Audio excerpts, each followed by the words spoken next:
Picture this. Under crystal chandeliers, the Puget Sound glistens beyond floor-to-ceiling windows at Seattle, Washington's Starlight Room. The sound of delicate glassware, light-hearted mirth, and the anticipation of a flawless evening fills the room. Standing discreetly near the bar, clad in a stylish black gown, I, Claire Bennett, go unnoticed by my family as I attend my brother Ethan's engagement celebration. They are occupied with celebrating Ethan, the brilliant neurosurgeon who has never failed, and aren't paying attention. Ethan and his fiancée, Dr. Natalie Harper, are being toasted by my proud parents, Dr. Thomas and Elizabeth Bennett, who are visibly radiant with pride. I am only Claire, the daughter who takes a low-paying career in technology and wastes her time on computers, the one they feel sorry for. At least that is what they believe. And then it occurs. As we continue our chat, Natalie, who is dressed elegantly in an emerald dress, looks at me with narrowed eyes as if she were trying to solve a conundrum. "Excuse me, Claire Bennett," as her voice pierces over the din of the room she speaks. "Are you not the same Claire Bennett, who is HealthSync Solutions chairman of the board?" Everything in the room comes to a halt. Perched in midair is my mother's wine glass. A smirk creeps over my dad's face. With a half-laugh, Ethan's mouth clenches. Unaware of the bomb she has just unleashed, Natalie continues on. "Your business is changing the face of healthcare like no other. For the past, $12 million has Vital Tech been attempting to acquire HealthSync." There is an eerie stillness. I am the center of attention.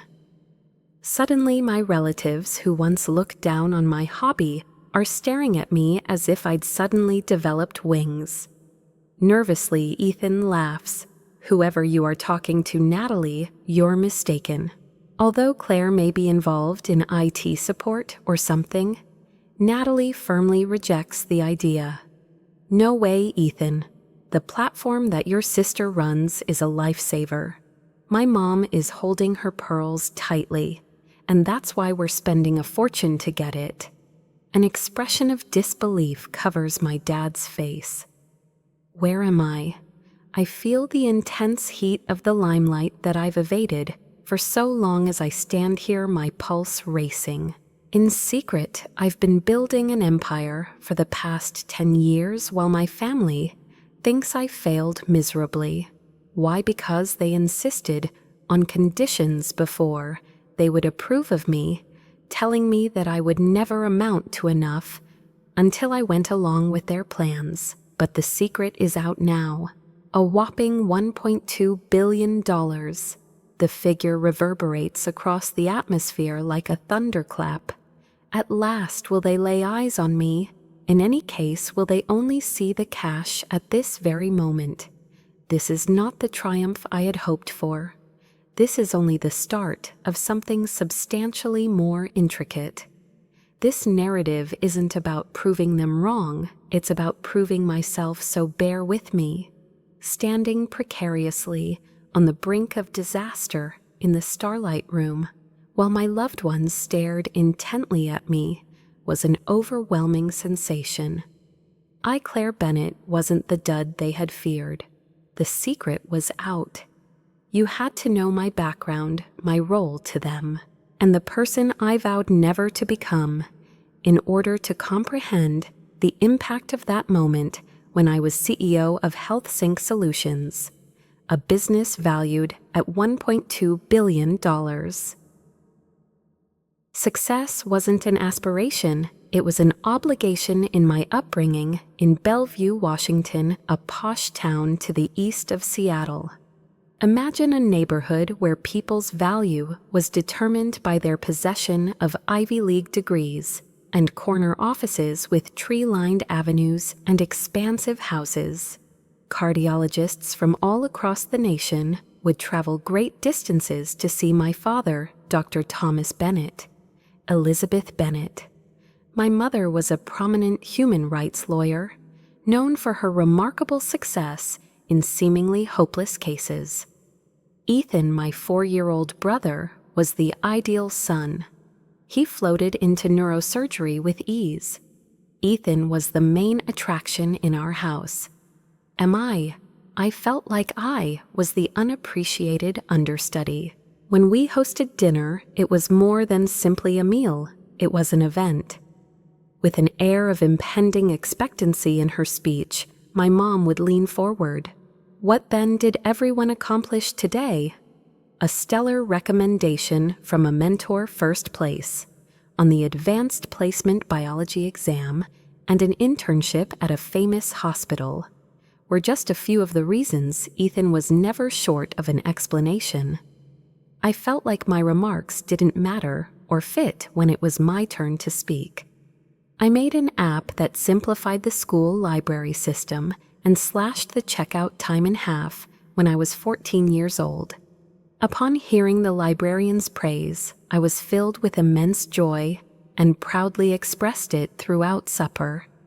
"That's adorable, Claire," my mom replied, with a constricting grin that never extended to her lovely eyes. "It seems like you should be getting ready for your debate competition instead." My dad turned to Ethan and nodded. "Colleges want commitment, not hobbies." That was his message. "Honey, fill us in on your research project." Computers were being portrayed as mere playthings. Operating rooms and courtrooms were the sites of true triumph. When I needed to escape, I'd go off to my room and immerse myself in programming languages, like Python or Java languages that allowed me to create something very unique. Printouts of algorithms and software ideas covered my walls in contrast to Ethan's framed accolades. Even if my eyes were burning from coding till midnight, I would force myself to go to school, nevertheless pretending not to be tired, since my parents would only notice if my grades dropped. My father once told me with a harsh voice, betraying his despair, that I could be exactly like Ethan if I only tried harder.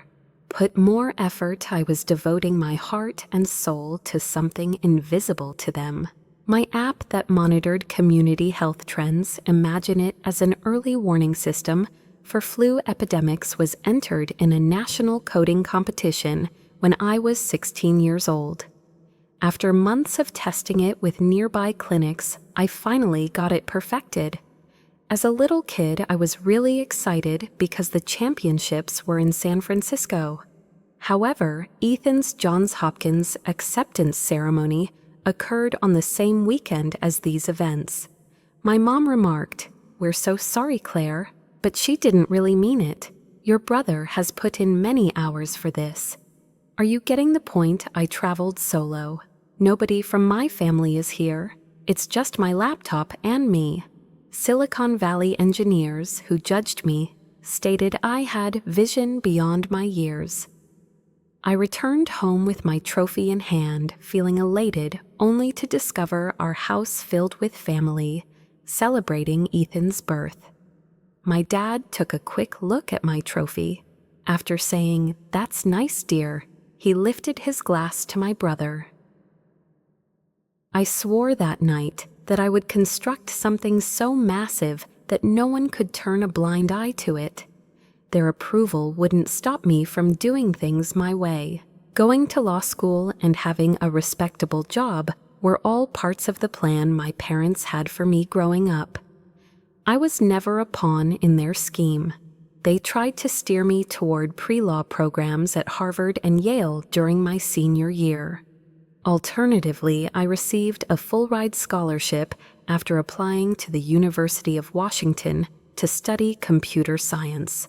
My father warned me, his voice resembling a gavel, that I was wasting my talent. "What is the field of computer science?" She sneered at the idea. "That's not the place for a Bennett," Ethan said, trying to play peacemaker in his haughty manner upon returning home from medical school. Mom let her play with her electronics, with their sorrow weighing on my chest like a weight I set off for college. But I also felt a spark of independence. She'll get around to law school. Now I could do what made me happy without worrying about their approval. One thing I learned from Bellevue was that it wasn't enough to just achieve. You had to succeed in their manner. That was enough for me. Not by yelling, but by constructing, would I show them they were incorrect. To my family, I was like a shadow. I followed Ethan's light everywhere he went, but shadows may lengthen, widen, and even swallow up. To top it all off, I had only begun. It was like shedding an ill-fitting skin when I left Bellevue. At UW, I found a whole new universe, free from the constraints of being Ethan's shadow or the lethargic daughter. I used to be Claire Bennett, a computer science major who was determined to forge her own path. Like the hum of a server room, the electric buzz of Seattle's tech culture accompanied the city's dreary sky. People who understood code concepts and potential were now in my vicinity. My mom won cases and my dad rescued lives, but nobody gave a hoot. What I could create was what mattered to them. Code marathons and dollar store coffee sped by throughout my first year. Data structures and algorithms was a very fruitful course for me, since my teachers saw that I had a natural talent for finding beautiful solutions to difficult situations. "You've got a rare spark, Claire," my advisor, Dr. Patel, remarked when I successfully completed a machine learning assignment. A breath of fresh air was that type of compliment earned, not given. I was never far from home, though. During the summer, I would go back to Bellevue, where I had never been before. During family gatherings, those closest to Ethan gushed about his residency at Seattle General. "Are you Claire too?" An aunt's tone would be heavy with sympathy as she would inquire, "Are you still interested in computers for fun?" My goal was to get an entry-level position in information technology, so I would mutter something like "studying tech" to make it sound more official. Putting it into words was a breeze. In any case, they'd miss the point. In my advanced programming class during my sophomore year, I met Maya Torres. She was an explosive force, inspiring, courageous, and capable of making anybody laugh. We became close while working on a challenging group project developing a database system for a neighborhood organization. Our team completed the project ahead of schedule, and we even threw in some extra features like real-time analytics for kicks. In the campus cafe, we would sip coffee and fantasize about the possibilities of technology until the cafeteria closed. Maya, her glare uncontrollable, slammed her laptop shut one night. "Claire, the healthcare system is a disaster. Due to improper record sharing, my dad had to wait 6 months for a diagnosis." Her words struck me like a flare to parched grass. We could fix it. Sterile operation rooms and mountains of paperwork were my father's reality. Can technology help close those gaps? Our first concept for the platform that would allow for easy communication between hospitals, doctors, and patients was scribbled on a napkin that night. The company HealthSync Solutions came into being. We were, however, ignorant. Our first venture, MetaLink, a stripped-down app, was released during our junior year of college. Every waking moment, every dime from our side jobs as web designers went into it.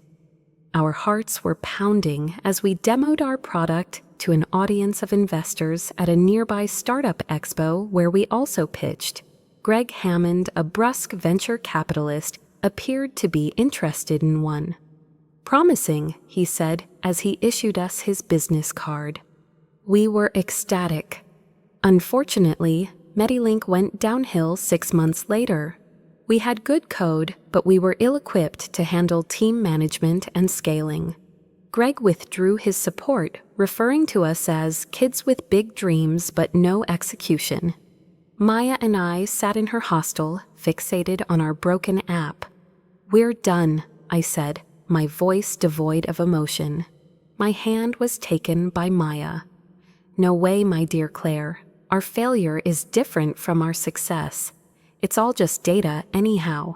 Because of what she said, I was able to draw myself back from the brink. That was not the end. Iteration was happening. The type of perseverance I learned from that setback is something you can't teach in a classroom. We abandoned Metalink, but retained its fundamental concept. By the time we were seniors in high school, we had developed a new model, HealthSync Solutions. It was a cloud-based platform that allowed hospitals to instantaneously communicate data through secured patient portals and API interfaces. We did our work out of Maya's parents' Tacoma garage, a little room with a bunch of old monitors and empty ramen bowls. Unlike my family, whose members couldn't care less, her mom delivered tacos and inquired about our development. "You're making a difference, mija," she would tell Maya, smiling at me as she did so. "You too, Claire." I would nod, trying to swallow the knot in my throat. My folks should have been able to see that. We gave it our all when we pitched HealthSync in a national entrepreneurship competition. Spectacular Silicon Valley home to glitzy office buildings and VCs hosted the finals. Maya and I demonstrated to a crowd of 200 people how HealthSync reduced prescription mistakes through real-time record synchronization. My voice remained firm as I spoke, despite my anxiety, as I envisioned a world in which no patient would ever slip through the gaps. We took first place and received $50,000 to use as startup money. Our platform was hailed as game-changing by the judges who were tech executives from Google and Amazon. With the funds returned to Seattle, we proceeded to seek patents and establish HealthSync. We met our first customer, Dr. Sarah Kim, a hospital administrator at the competition. This could save lives, she informed us following the demonstration. "What is the estimated time for launch?" My pulse was pounding. "You guys, this was legit." As my fellow students celebrated graduation, Maya and I settled into our cramped Capitol Hill apartment in Seattle. Coffee and ambition kept us going as we coded till our eyes hurt. HealthSync expanded from a single hospital to 5 and eventually a regional network. Pacific Ventures invested $10 million, which allowed us to recruit Leo, a brilliant coder, as our first employee. By the time HealthSync was 25 years old, it had been implemented in 50 hospitals, increasing patient satisfaction and decreasing communication mistakes by 55%. Many medical journals began to reference our work. HealthSync is changing the game in healthcare delivery, according to one post. Not for show, but to remind myself that I was doing something really important. I kept a hard copy on my desk, yet my loved ones. This was still Claire from before. My dad rounded me up near the pumpkin pie on Thanksgiving. "Ethan can secure employment for you at his hospital, Claire. Data input is an example of something steady." I lied and said, "You can't keep chasing these tech fantasies." It was an effort to appear kind. "My dad, I'm okay." "Really?" he said while laughing, not maliciously, but as if I were a kid with an unrealistic expectation. "Keep a level head, Claire. I was worse than my mother. I needed to get a job. She took me aside at Christmas. Lawyer buddy of Ethan's is unattached. We could arrange everything. You're not shrinking in stature, and technology isn't exactly safe." I wanted to shout, "I'm running a company that saves lives." But that was not the case for me. It was like a never-ending bruise. Their departure stung too much. Because of this, I ceased disclosing content. To make it seem like I was having a hard time, I drove my beat-up college automobile to family gatherings while wearing nothing fancy.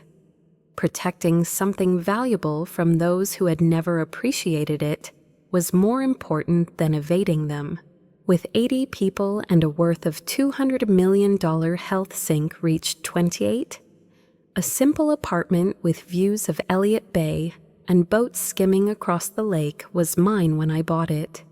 Professional blogs referred to me as the quiet genius behind HealthSync, but I preferred to remain out of the limelight, going by Claire in all of my press releases and avoiding any images. If I were a tech ninja, Maya would tease me. "Want some credit, huh?" That was my shrug. At this time, no.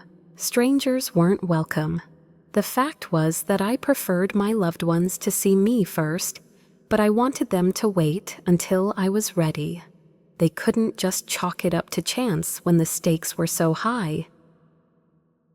Next, the email that altered the course of events arrived for their whole network, Cascade Health, which includes 40 hospitals in the Pacific Northwest, desired HealthSync. There was complete silence as Maya and I gazed at the TV. She said, "This is it, thereafter. We're more than just players now. We're leaders." Our sales increased overnight thanks to the transaction. Additional medical centers contacted, eager to join as well. I paid off my college loans with a single click when I was 30 years old, thereby becoming a multimillionaire on paper. However, whenever my family got together, I was still introduced as Claire, the one who didn't quite make it. The chasm between my two existences, one as a budding star and the other as a ghost, widened daily. A year down the road, Vitaltech made their initial bid of $500 million for purchase. In a chic San Francisco boardroom, Maya and I met with their executives. "Just take the money," they pleaded. "Join our team." We stepped out in silence, then erupted into laughter as we strolled down the street. As Maya put it, they don't get it. There's more to HealthSync than meets the eye. We declined because it's important to us. Lives were saved, not made at HealthSync, but the offers continued rolling in, and they got progressively larger. By the time I was 34 years old, Vitaltech had circled back around with an unfathomably large number, $1.2 billion. It seemed weird, like my life was being sped up. I had quietly amassed an empire, but now everyone was going to take note. Likewise, my loved ones were. The chandeliers in the starlight room threw a golden light on the blue velvet banquettes and shiny flatware, creating an almost mocking warmth, a tranquil juxtaposition to the impending tempest within the Puget Sound, glistened beneath the night sky of Seattle. That evening was intended to be a celebration of my brother Ethan and his fiancée, Dr. Natalie Harper, at their engagement party. Claire Bennett and I blended in with the 40 other guests, who included relatives, co-workers, and the elite of Bellevue, as we stood near the bar in our simple yet exquisite black dresses, with their smiles well manicured and their pride in Ethan. Shining like a beacon, my parents, Dr. Thomas and Elizabeth Bennett, presided over the gathering at the head table. The familiar pain of being unseen in their world was nothing new to me. However, that imperceptibility was on the verge of crumbling tonight. The dinner started with what sounded like a screenplay. I'd heard 1,000 times champagne flutes clink and toasts.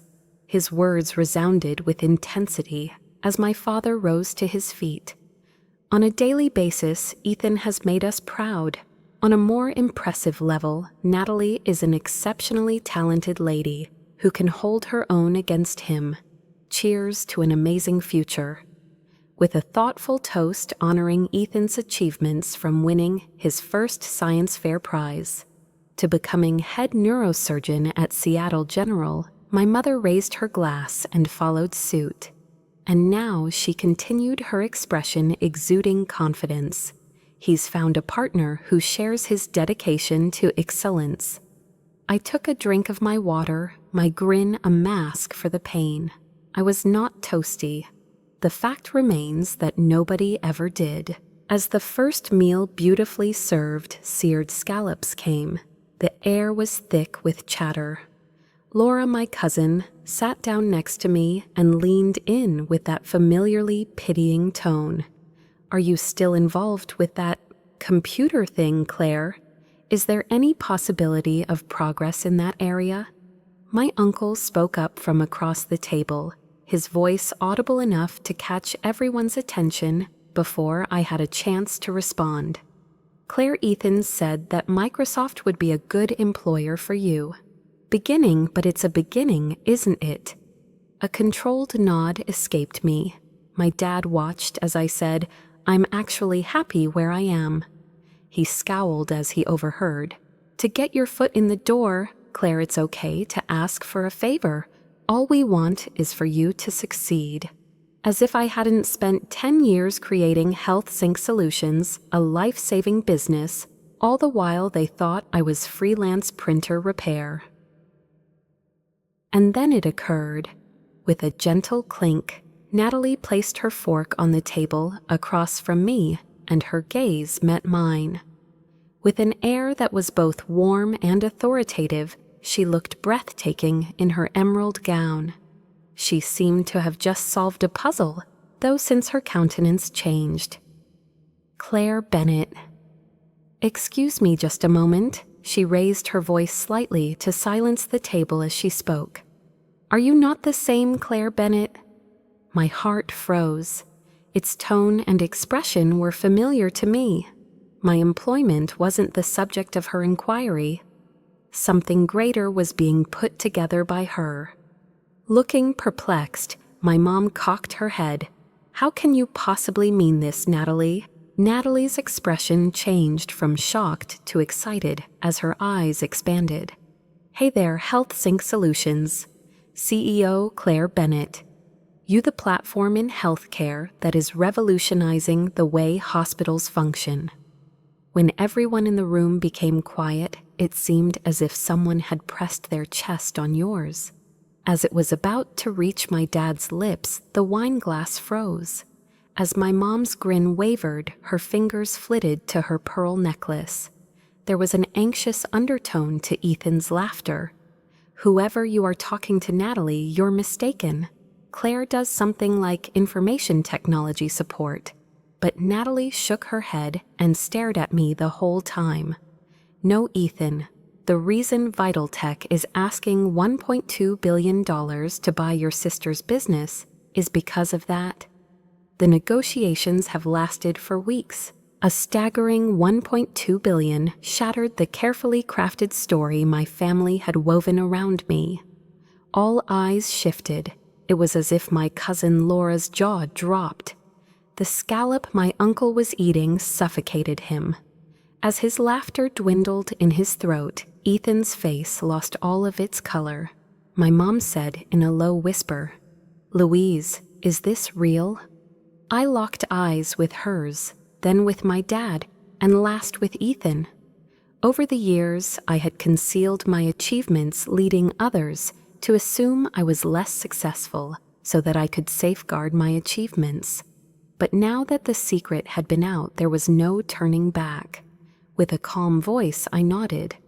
"I think so. 10 years ago, Maya Torres and I were the founders of HealthSync.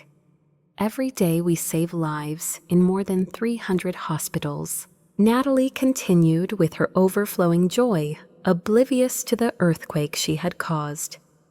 "Claire, your platform is fantastic. Medication mistakes were reduced by 62% in only 1 year at Portland General.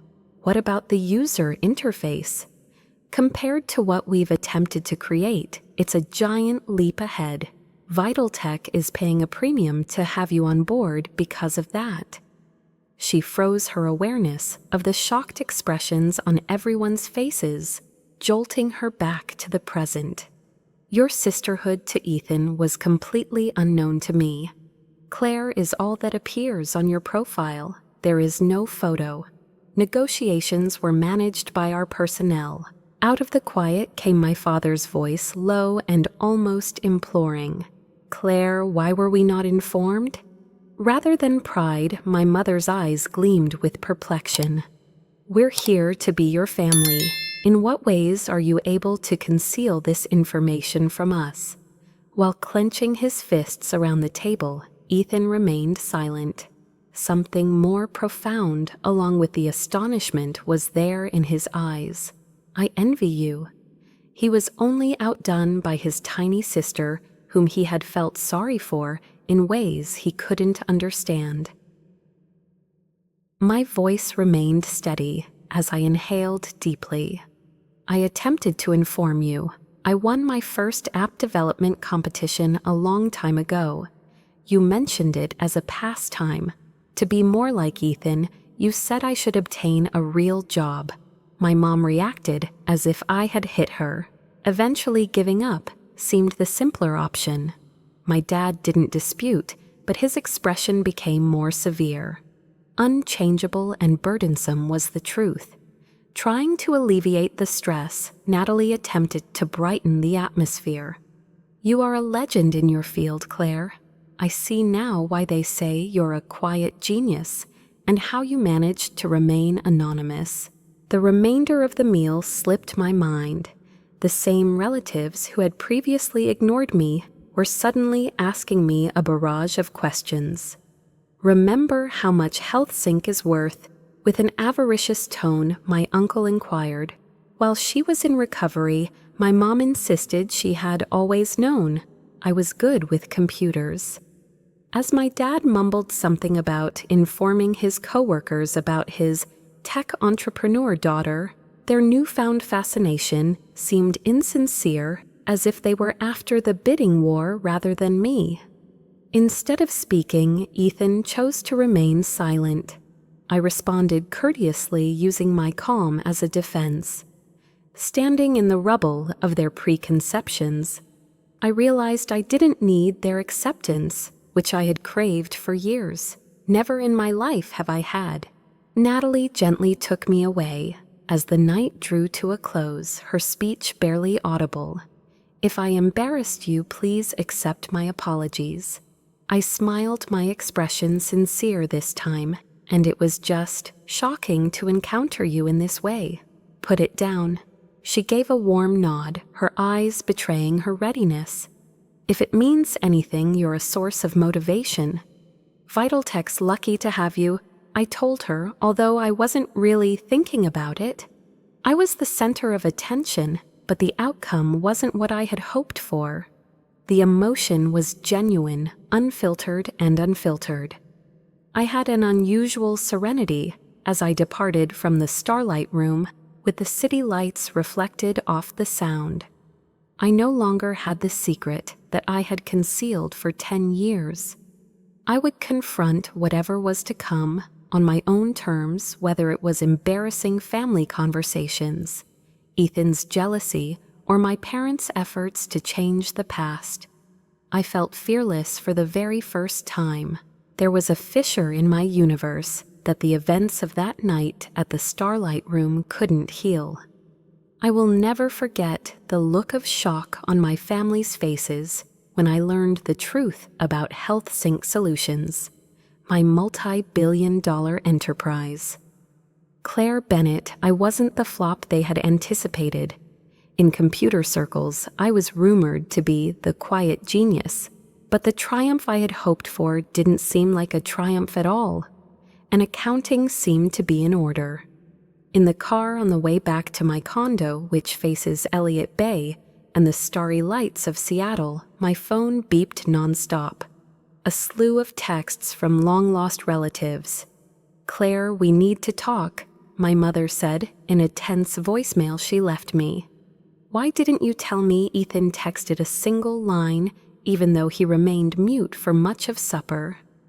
"The brunch is tomorrow at the Fairmont at 11 precise." I chose not to respond. At this time, no. A secret I had kept hidden for 10 years was finally laid bare, and I needed to take a deep breath in order to cope.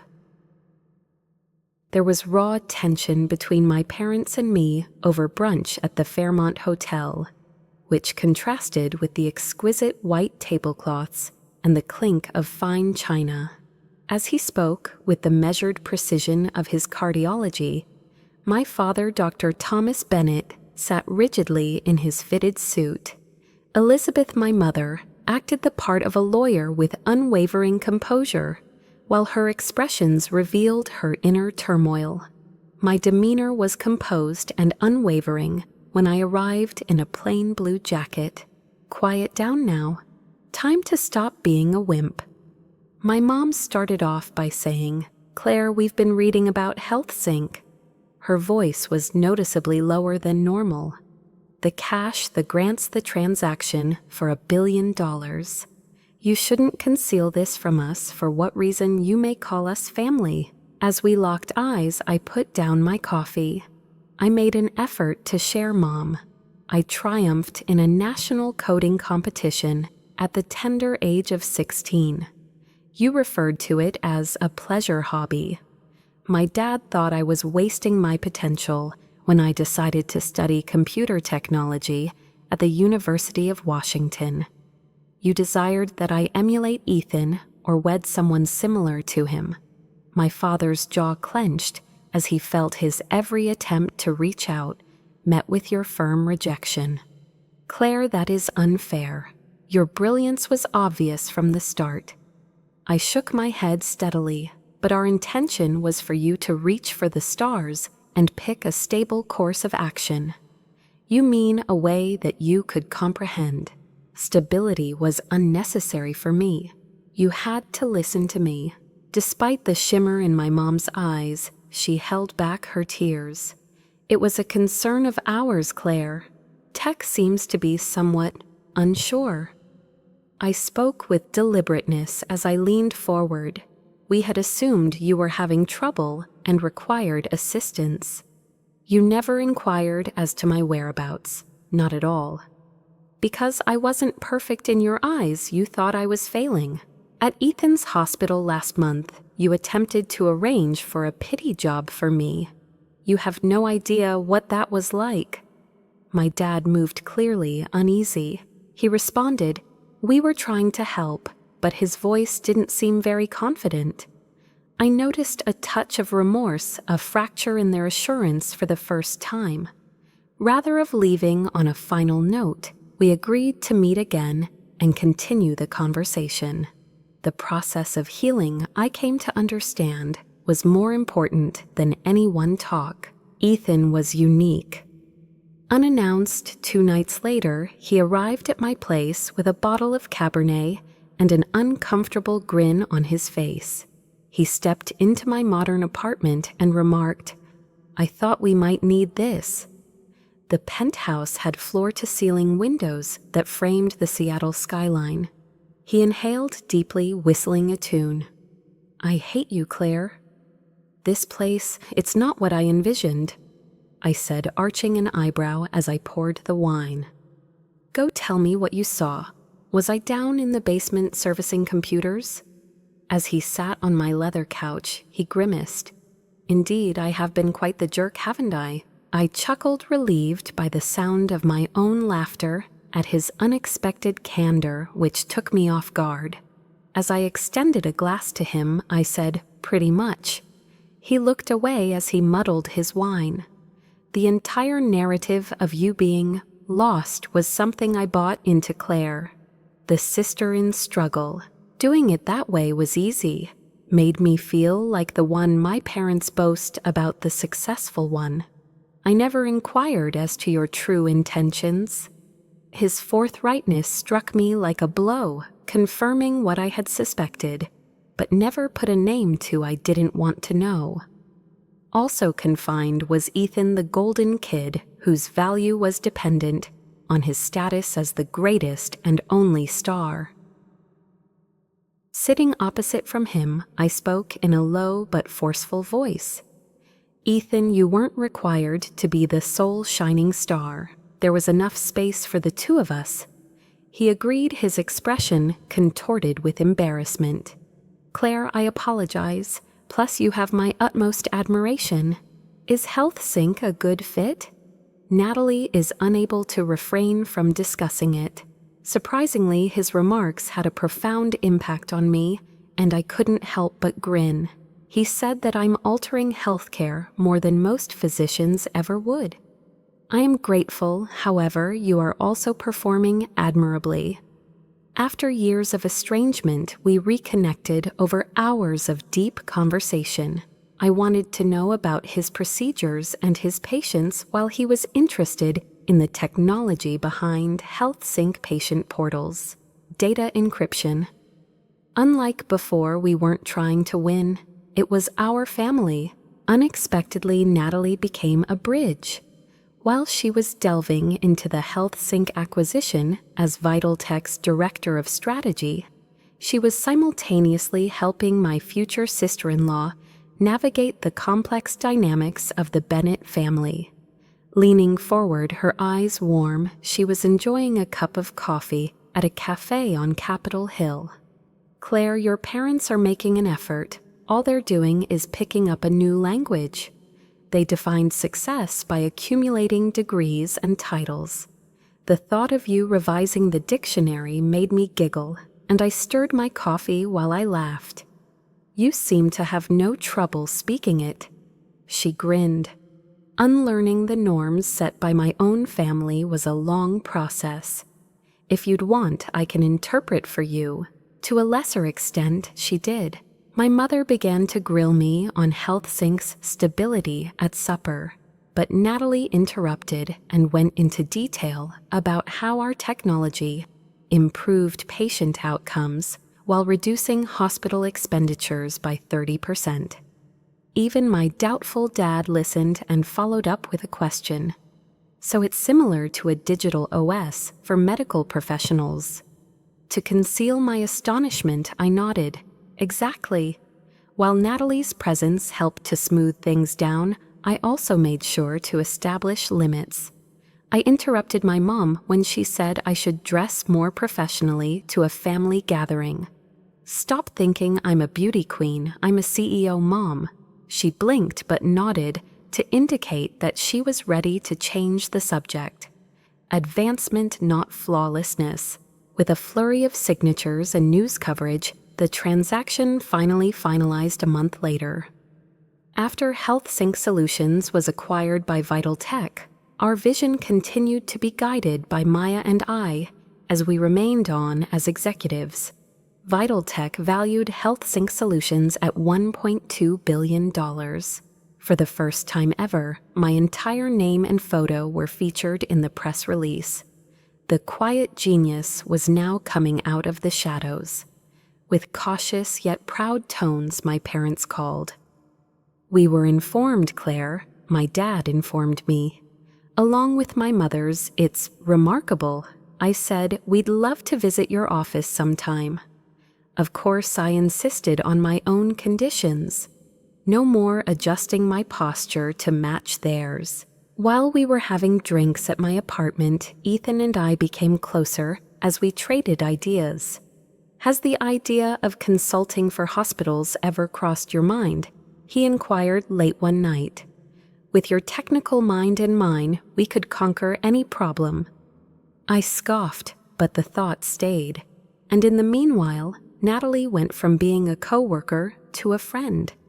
She put her arm over my shoulder as she mocked, "You're stuck with me now," during our wedding planning session. Double trouble family and business, I smiled. Go for it. No one in my family was flawless. Even with my CEO schedule, I still had to deal with uncomfortable situations, like my dad giving me unwanted business advice and my mom asking me about my diet. Nonetheless, they made an effort, and I was discovering how to forgive without forgetting and meet them halfway. Within, I felt the shift. I had spent years trying to get their approval, but suddenly I understood their approval wasn't necessary for my value, and it never will. Watching the fairies go over the sound from my office gave me a sense of tranquility that I had battled for. and that no one could ever take away. I was the one who had to navigate the bumpy road ahead. I was prepared too. From my office window, I can see a very different scene now. As I gaze out across Elliott Bay, I can just make out the Space Needle poking through the cloud cover that covers Seattle's skyline. The vision that Maya and I built with all our hearts' HealthSync Solutions is now shared. This is a component of Vital Tech, an endowment worth $1.2 billion that is influencing healthcare in 500 institutions on 3 continents.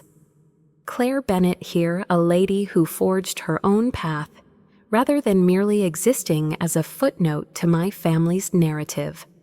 I am described in the news as a pioneer and a quiet genius who revolutionized healthcare. However, the true triumph, neither wealth nor prestige are important. It's the calm I've achieved, the unwavering confidence in my value that I've cultivated over the years of proving myself to myself. A new cadence graces life. I am in charge of Vital Tech's innovation section, and I am leading HealthSync to new heights in areas like real-time patient monitoring and AI-driven diagnostics. Maya is leading our efforts to expand internationally, and her emails are full with enthusiasm from places like London and Tokyo. Claire, we're rescuing even more lives. She grinned at me as she typed, and I could almost hear her. My quiet hustle is now my mission, to be a vocal mentor to young women in technology. The high school girls who attend my classes each month watch in awe as they write the code for their very first mobile applications. My parents say tech's not for girls. A 16-year-old girl confided in me as she typed her braid, swaying in the wind. They want me to be a nurse, I said firmly as I knelt beside her. What are your desires? To build something big. She muttered after some hesitation, and I gave her a list of free resources for learning to code. Next, construct it. Look for those who can see your light, even if they aren't blood relatives. Let them catch up, she nodded with an intensity that was reminiscent of staring into a mirror. Even my family has evolved. Now Ethan and Natalie's monthly dinners are a tradition. Over wine and takeaway, we tell tales and laugh until my condo is filled with laughter. Just in case bakery cupcakes lay next to Ethan's most recent dessert endeavor, an uneven chocolate tart. I am improving. He's dead set on it, I playfully retort, but the smoke alarm says otherwise. Through all the confusion inside the Bennett family, Natalie has become my trusted confidant. Your parents adore you, she informed me at one point, but they were afraid you wouldn't succeed in a world they didn't fully comprehend. My parents occasionally join us, their attempts awkward but sincere, and they are learning. Last week, my father visited HealthSync's office and asked some serious if halting questions on our platform. This helps patients more than I expected, he quietly acknowledged. Instead of remarking on my clothing, my mom started asking me about my team and my goals. Even little actions have an impact. One invaluable skill I've picked up is the ability to affirm my own worth. My constant guide, Dr. Lin, has been instrumental in my therapy work in helping me break down barriers. She spoke out about how you shielded yourself from their criticism. You can handle letting go of some of that now. I couldn't agree more. The people I've chosen to be a part of my family, Maya, Natalie, and the mentees I work with, call me Claire, not millionaire or Bennett daughter. I'm satisfied. My hope is that you will remember this. Prior to all else, have faith in yourself. Pay attention to the still little voice inside that recognizes your value even when it's screaming at you from your parents or your anxieties. Secondly, recognize failure. When my initial business failed, I learned to be more resilient in my subsequent endeavors. Let failure be your teacher, not your demise. Lastly, meet the people you work with. Maya was my rock and Natalie my lifeline. Get yourself a community of upbeat, encouraging people rather than pessimistic ones. By the end of the day, I've set boundaries and forgiven my family, but I've also made it plain that I'm not going back on my decision. To love is not to let other people to define who you are. Leave a comment if you can relate to this tale. Describe an experience where you had to have faith in yourself despite all the obstacles. If you think this video could speak to someone, please share it. Please like and subscribe so that we can continue to bravely pursue our aspirations. I have faith in you. Do you? I can tell.